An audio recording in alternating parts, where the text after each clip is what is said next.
ప్రపంచ ఆర్థిక పరిస్థితి సంక్షోభం వైపుకి పోతోంది. అన్ని దేశాలు కూడా అప్పుల పాలవుతున్నట్టు మరి దీని ముగింపు ఇంకో పక్కన చూస్తేనేమో సంక్షోభాలను సృష్టించేటటువంటి అమెరికా మరింత సృష్టిస్తున్నటువంటి దశలో ఎక్కడ దాకా వెళ్తుందో తెలియదు. ప్రస్తుతం వివిధ దేశాలకు సంబంధించినటువంటి పరిస్థితులు చూస్తే గనక జీడిపి కంటే కూడా అంటే వాళ్ళ ఓవరాల్ ఆదాయం కంటే కూడా ఇవి ఎక్కువ అవుతున్నటువంటి సిచ్యుయేషన్ కనబడుతోంది.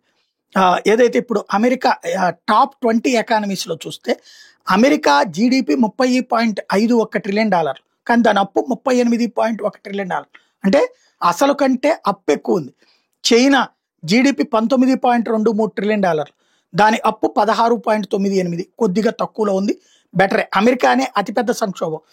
జర్మనీ $4.74 ట్రిలియన్, ప్రస్తుతం 3వ స్థానంలో ఉంది. అది $2.96 ట్రిలియన్ దాని అప్పు పర్లా. ఇండియా $4.19 ట్రిలియన్, 4వ ప్లేస్లో ఉన్నాం. మన డెట్ $3.41 ట్రిలియన్, దాదాపుగా ఆ జర్మనీ తరహాలోనే ఉన్నాం. జపాన్ $4.19 ట్రిలియన్ అసలైతే జీడిపి అయితే వాళ్ళ అప్పు $9.93 ట్రిలియన్. అమెరికా కంటే దారుణంగా ఉంది దీని పరిస్థితి. అదే సందర్భంలో వివిధ దేశాలు ఇంకా ఇతర దేశాల పరిస్థితి చూసుకుంటే కనుక ఫ్రాన్స్ వాళ్ళది $3.21 ట్రిలియన్ జీడిపి అయితే $3.63 ట్రిలియన్ అప్పులో ఉంది. బ్రిటన్ అసలుతో దగ్గరగా ఉన్నది $3.84 trillion GDP, national debt $3.68 trillion. Italy 2.42 అయితే జీడిపి, నేషనల్ డెట్ 3.27 ఉంది.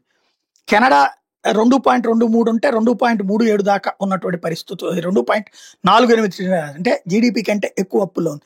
జీడిపి కంటే తక్కువ అప్పుల్లో ఉన్నటువంటిది బ్రెజిల్ ఒకటి ఉంది, రష్యా ఒకటి ఉంది, స్పెయిన్ ఒకటి ఉంది.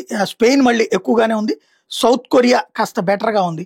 ఓవరాల్గా చూస్తే ప్రపంచవ్యాప్తంగా ఈ అప్పుల సంక్షోభాలు అయితే వెంటాడేటటువంటి పరిస్థితి కనబడుతోంది. దాని వలన ఎదురయ్యే పరిస్థితుల నుండి తప్పించుకోవడం కోసమే ఈ అంతర్జాతీయ పరిణామాలకు కనబడుతుంది.